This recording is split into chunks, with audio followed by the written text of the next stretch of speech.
Ninja Boogie kicked from Esports team because his mom had cancer. Kicked because my mom. Actually, let's go back over here. We have our resident cancel wizard, Jake Lucky, who's just made a post about this recently, and so this is what happened, and it's kind of crazy. And we'll look at it and we'll go through it. Announcement to our Dota 2 squad. We'd like to thank Ninja Boogie for his enthusiasm, hard work, and dedication for Team SMG during our time together. Today we part ways. Thank you, Ninja Boogie. Keep boogieing even under gunfire. That's cute. And so this is what happened. Dota Pro Ninja Boogie was kicked from his team yesterday after deciding to be with his mother as she unfortunately passed away with stage 4 cancer. An entire community has responded in uproar over the decision. Wow. Wow, how is this allowed? I don't know. Let's look at it and we'll see what it says. Kicked because my mom was on her last days and they assumed it would affect my performance. I already knew for some time that this day would come since she's had stage 4 cancer. She passed away on Monday. Imagine being fired from a job because you're about to lose a loved one. Well, I mean, like, what is there to say about this? Like, that's, like, what, it's really bad? I mean, I think that's probably an understatement, you know what I mean? Like, yeah, like, why would you even do this? It's weird. And, like, also, why wouldn't you just have somebody else on the team? You know what I mean? He was kicked because his team lost and they need roster changes, can't keep a shit player, someone's mom died. Well, the thing is that it depends on whenever it happens. I mean, like, for example, this is how I would make that decision, right? Like, if I was on the team, if I was running the team, I would look at somebody's past performance, right? It's like if they have 1 or 2 bad games or something like that, you can pretty much indicate that's probably because of their real life situation. But if every game is bad, then it's not because of their real life situation, it's because they suck. Like, that's it. So it seems like it's a very easy solution. Yeah, don't they have alternatives? Yeah, that's what I was wondering. Like, wouldn't you have, like, subs that you could bring in instead?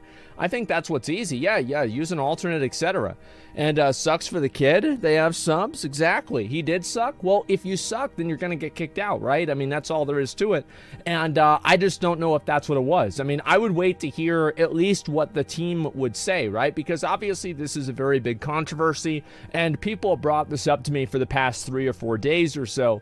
So I do think that the, like, the thing is, if this team, all they would really need to do is say that they were going to make the decision even after, even, like, regardless of, like, his personal situation, and they would have complete plausible deniability for it, because if he had bad, performance before then, well, then I think that kind of settles it, you know what I mean?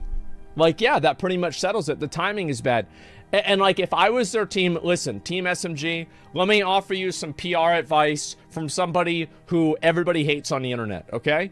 So what I would do is I would, if, like, you didn't kick him off because of this one incident, then say, like, listen, we already made the decision back, like, a month ago or something like that, and it was just really bad timing on our part. We fucked up there, but, you know, like, it was a decision made that we had already done in the future, right? And if you say that, that's the best that you can do. And really, like, that's clearly what they should do if that is the case. Do you see kind of, like, where I'm coming from here? Do you see what I'm saying? And, dude, Dota allows team's coach to play as a player in this circumstance. You know, double F stories about killing his mom, injuring his father. No, I have no idea about that. I think that's the cleanest and the smartest way to handle it. Not really. But what if that's not the case? I already made a decision. Terrible optics, yikes. It is terrible optics. But the thing is that people will remember this for a while. But if they make a statement and they explain where they were coming from, I think that if he was going to get dropped anyway, yeah, they're fucking pieces of shit for dropping him at this exact time. Yeah, 100% they are. It's horrible. But the fact is that, like, it was a bad timing. Like, yeah, they can apologize for that, and they can say, like, yeah, it was fucked up. We did that. We messed up, right? But, you know, we stand by the decision because it's something that we made independent from this situation. Yeah, like, that's literally, that's the easiest thing to do, right? And I don't know why they haven't done that yet. It's been 3 or 4 days. Terrible company? Well, it depends.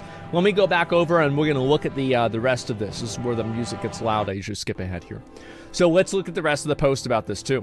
Lower tier Dota teams only care for results. The team's not really a real organization. And actually, I need to talk about that. Yeah, remind me about that after I finish these. Further explanation. I was supposed to fly back and join the team on the 14th. My mom had a stroke on the evening of the 12th and was admitted. I asked if I could have my flight moved as boot camp starts on the 20th. My don gave me the call on the 14th asking my decision. And so, yeah, there you go. I think that makes sense. And so he called and he asked, and then they wanted to know his decision. I'm gonna see what oh, that was his message right there.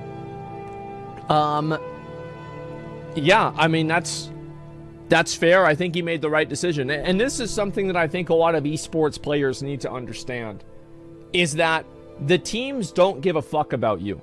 You are simply an expendable asset to be discarded at the moment that you become a liability. They don't care about you. They don't have any allegiance to you. You don't matter to them. And it's the same thing, by the way, with like most people at their job, right? Maybe you have a great relationship with like your supervisor or your boss, and maybe you have a good relationship with your boss's boss. But the moment that restructuring happens and you have an accountant that works at a building in New York decide what's going to happen in your building whenever you live in Massachusetts, you know, your job's on the line, and that's it. You're out on your fucking ass. And the truth is that this is what happens. That's every company. Yes, that's every fucking company. It doesn't matter what happens. It doesn't matter what it is. The fact is that this kind of stuff happens with anybody, and especially with esports teams, you just get replaced and they move on. And so my best advice for people is, if you're doing esports and stuff like this, you need to have something else that you do at the same time. You cannot rely on a team like this, because the teams like this are just, I'm going to be honest, like, they're trying to make money. They're trying to do what they need to do, and that's about it. And be the owner, not the employee. Yeah, exactly. And it is what it is. Yes, exactly. And why don't you get dropped the WoW team? Well, there's a lot of reasons that we did. I mean, as I said, it was like a contract thing, so I can't really talk about that a whole lot. But we did give them a large notice in advance. I think it was like multiple months in advance. And I think that's a lot better, and I think that's totally fair. We ended the contract at the time that we said that we would, and that's really all there is to it. It's much different than somebody kicking you off. We did not do that. That's not what happened. And we've never done anything like that. So it's a complete misrepresentation to compare the same. And so overall, what I'm saying here is this, that anytime that you're on a team and anytime that you do this, you have to be in it for yourself. You cannot rely on anybody to have your best interest in mind. You cannot rely on anybody to help you out, because the moment that it is not beneficial for them, they will leave, and that is what it is. It's a competition? No, exactly, it's a competition. And that's the way it goes. And you not have any contract? I mean, I don't know if it's really about having a contract or not. It doesn't really matter a whole lot. Speaking of Dota, the hype is in there now? Yeah, sure. Didn't Rich prompt? No, as far as I know, like, as I said, I don't want to get into that. I know people always want me to talk about it. It's like NDA and stuff, so I can't really get into it. The only thing I can say is that we honored the contract. We gave them multiple months advance notice that we were not going to renew. If that's something that you have a problem with, that's your problem. That is above and beyond what pretty much any other place does. I think it's totally fucking fair. And if people get mad about that, that's too fucking bad. That's it. Fair enough. Yeah, that's totally fucking fair. That's more than anybody does. And I think that's completely fucking fair. Let's get, you should do an interview with him. Oh, I don't know about that. I have no idea. Contracts get broken and nullified all the time. Exactly. And what's this here? And more than most jobs do? Absolutely. Of course they do. Yeah, 100%. So yeah, I mean, I think that they just have to see, they have to make a statement and explain probably that they were going to make the decision outside of this. And that's what I would do if I were them. But again, like, you've got to be out there for yourself. And I think that streamers and people like, or sorry, players that have streams and try to build up their stream, it's a much better idea than trying to be an esports player. Because the truth is, most people's esports careers don't really last that long. Of course, you have people like Faker, like Tom Brady, right? Somebody like that who's playing competitively for years and years and years and years and years. But the majority of people, you know, there's a churn. You know, you're like, it's an 18-month, 36-month thing, and then you're fucking done. So I don't think that you should invest in this a whole lot. Actual good comparison. Yeah. You do have Scump. There's another one. And yeah, you guys have a few other ones that you probably mentioned too. Zlatan. Yeah. Nadeshot. Well, Nadeshot retired and he made 100 Thieves, right? But in general, most people, they just start and then that's it. They're fucking done, man. Simple. There's another one. But that's absolutely the exception and not the rule. Like, you don't think about all the other people that were on those guys' teams over the like past 5 or 10 years, and then they're gone. So it's important to try to do something as much as you can for yourself and make it to where you don't have to rely on other people. It's fair to want better conditions for pro players. I think so, to an extent. Like, I mean, this is a really, really bad situation. So I'm like talking generally. I'm not really talking about this situation because this situation just sucks, right? It absolutely sucks. But I think there's more nuance to it than that. Because, like, if you have somebody on contract and the person's not performing and they're not really doing very well on the team and they're a liability, like, how do you handle that? And I think that you do have to make hard decisions for that sometimes. And I know that, like, as a raid leader, whenever I've had, like, a guild and WoW, you have to make these decisions as well, too. Whenever you have somebody who, you know, like, there's, like, some bad shit happens in their life, or for whatever reason, there's some drama that occurs, and sometimes it's not even their fault, but it affects them. Do you let something that affects one person affect everybody else? Or do you let everybody else kind of separate from that one person and kind of, like, minimize the problem? Do you see kind of like what I'm saying? So, I don't necessarily think that it's always the right decision to say that the whole team has to bear somebody else's burden. I don't always think this is the right decision. And I think that for some people, they will resent that decision and it will cause animosity in your group as a whole. In general, this is kind of how I look at being a leader and you know, the person who's responsible for the success of like an organization, a team, or anything like that, is that I view my responsibility as being the person who ensures success for the team. So I will do whatever I can to ensure success for the team. And I am not beholden to any individual person. I am beholden to that goal. And that is the goal, and I'm beholden to the people that have put their trust in me to move that towards their goal. Does that make sense? And I think that's what's fair, and that's the right thing to do. That's about it. And what's this here? No mercy, second chances? No, I think you should have mercy, right? Because then you go through people too fast and you're not able to replace them. So yeah, external motivation. What about brotherhood and camaraderie? I think that sounds great. Like there are... So, I think it's always really nice to think about ideas. It's always really nice to think about, oh, well, how it should be. Like, this is how it should be. This is how people should feel. But the truth is that that's not what happens. The truth is that whenever somebody is a liability, maybe a couple of days people care. But a week, 2 weeks, 3 weeks dealing with somebody who's a liability, who's holding them back, people start to resent it, and they start to be angry, and they start to be upset at the leadership for making that decision, for protecting that person, and not doing that. That's the fucking truth. And I'll tell you something, is because you look at any animal tribe, and you know what they fucking do? Is they try to help the sick and the old and the weak, but if they can't keep up, eventually they get left and they die. And that ensures the success of the whole team sometimes. That ensures the success of the whole tribe. And whenever you're dealing in a competitive environment, sometimes you have to let people drift off into the abyss. That's the way it goes. And I think it's something, it's never a good decision. It's never a decision people like to make. But it's not as simple as just you want to help somebody out. Because sometimes that altruism turns into selfishness. That's all I'm saying. And it's a hard, shitty thing to have to do.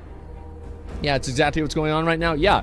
And the thing is, like, if you don't do it, somebody else will do it, and they'll beat you, and then everybody else on your team will lose. You know, do you amputate the arm or let the person die? It's brutal, man. It's brutal, and we're not that different from animals. People think that they are until they're put in a position where they have to be an animal. That's all there is to it. And so, yeah, all day a shit takes for you, isn't it? People get mad because there's a lot of things is that people get mad because I say what's real. I don't take the emotionally charged, you know, like get a lot of likes on Twitter opinion. I say what's fucking real, and I say what it actually is. And I'll do that every single time. That's what I did with the gambling stuff. You guys were mauling about it, and I don't care, because I know that I'm right, and time will prove me right every fucking time.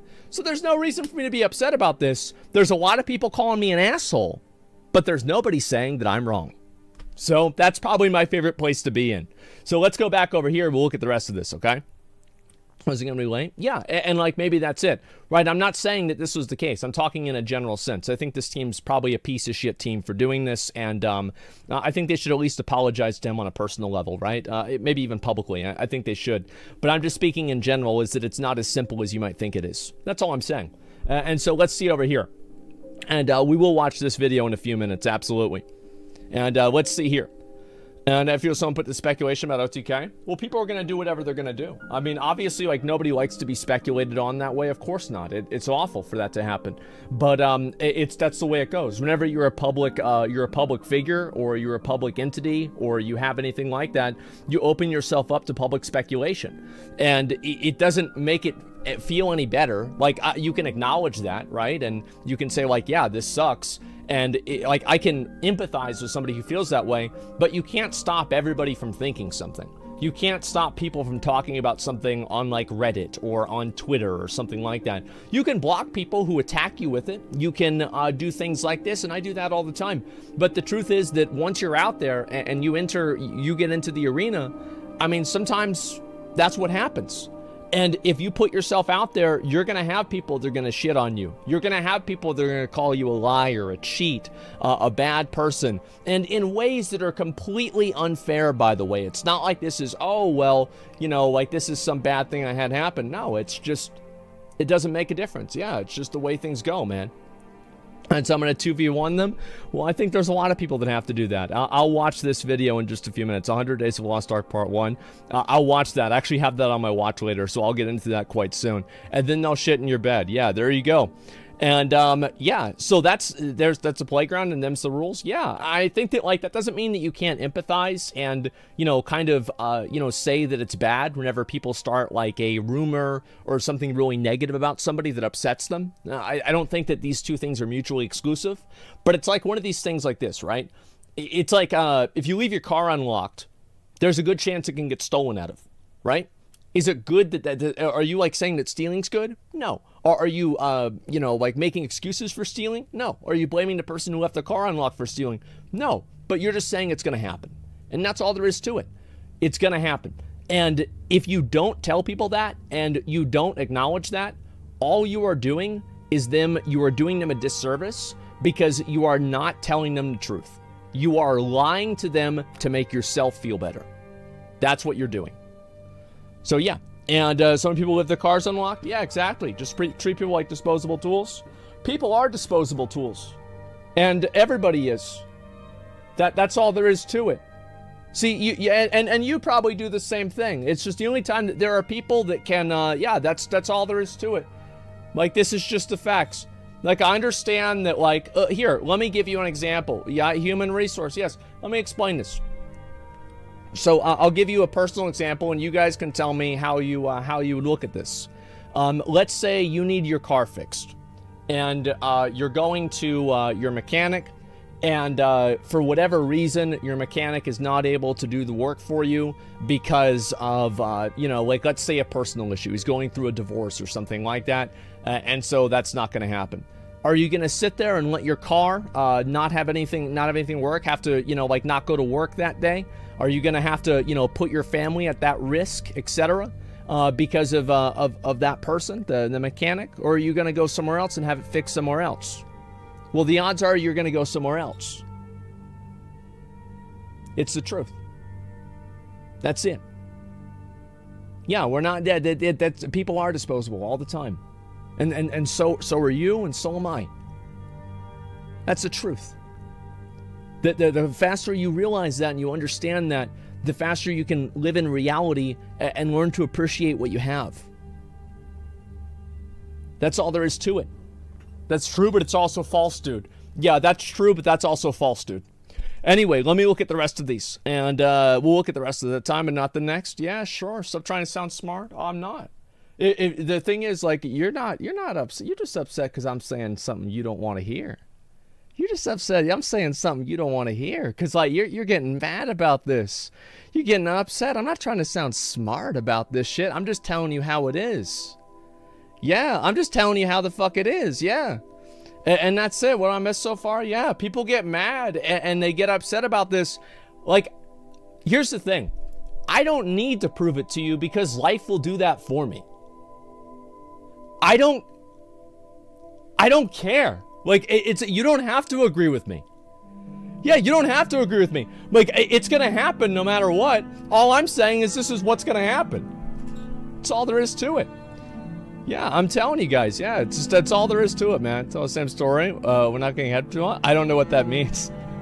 It's correct, though. It's confirmed. Did you always think for yourself? Yeah, I think so, for sure. And what's this here? You'd be burned out if you cared? Of course so. It's about utilitarianism, which is super okay. Yeah, I know there's some people that are very upset about this. If Asmongold was suddenly gone from Twitch, you'd just jump to another streamer? Yeah, people would make a few posts about it, and then, you know, they might watch, you know, some other stuff, and then they'd move on, and then that would be it. It would be over. That's all there is to it. It applies to business and other aspects to life, but yeah, true. Well, I think so. It definitely does apply to other aspects of life, and I think that the way you treat your family and your friends is very different than the way you, you know, you treat like a coworker or something like that. Absolutely, I think that's true.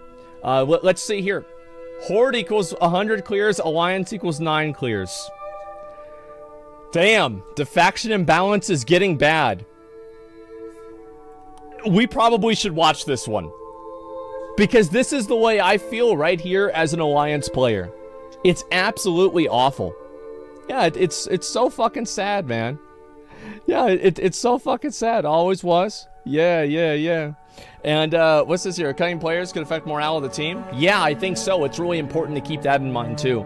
As I said, whenever you're in charge of people, there's a lot of things you need to balance, like morale. I think morale is like it's like charisma in a video game. It's like the biggest stat that you can't measure. Like, you can look at somebody's kill-death ratio, you can look at somebody's, you know, like their accuracy rating, how many kills they get in a game, you know, what their objective uptime is or something like that. But you can't measure morale, but it's something that matters in a lot of ways, even more than any of those other things. So it's important to keep that in mind. Yeah, I think so. Many things in life are all about balance. Yeah, exactly. Reputation. Yeah, a lot of things you've got to do.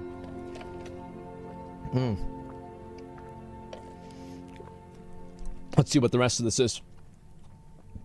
Man says sky and blue, people get upset because they prefer red. Yeah, that's about right. Let's see here.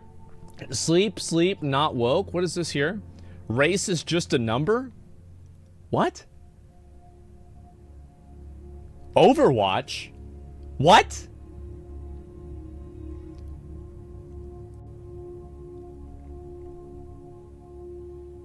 Oh...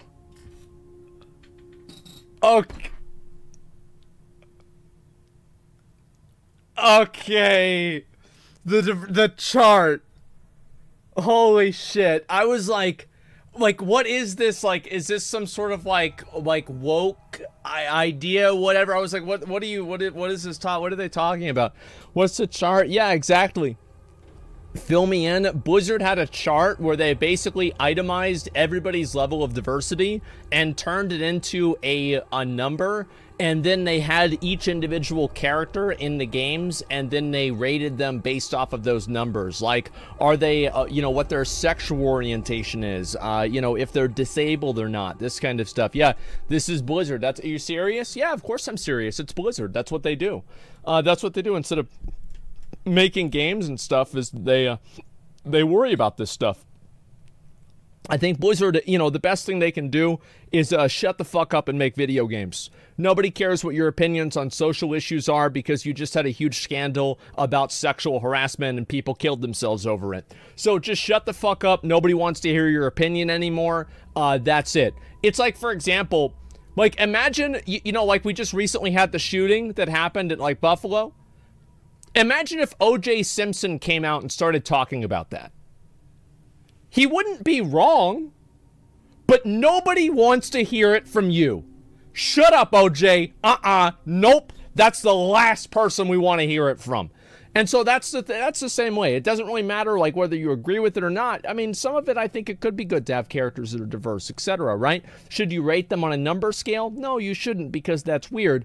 But overall, I think that it's not always a bad idea. But it depends on who you're hearing it from. I think that's the truth, man. And look at Apex Heroes. It's fucking hilarious. Yeah, sure. Let me look at the other stuff, okay?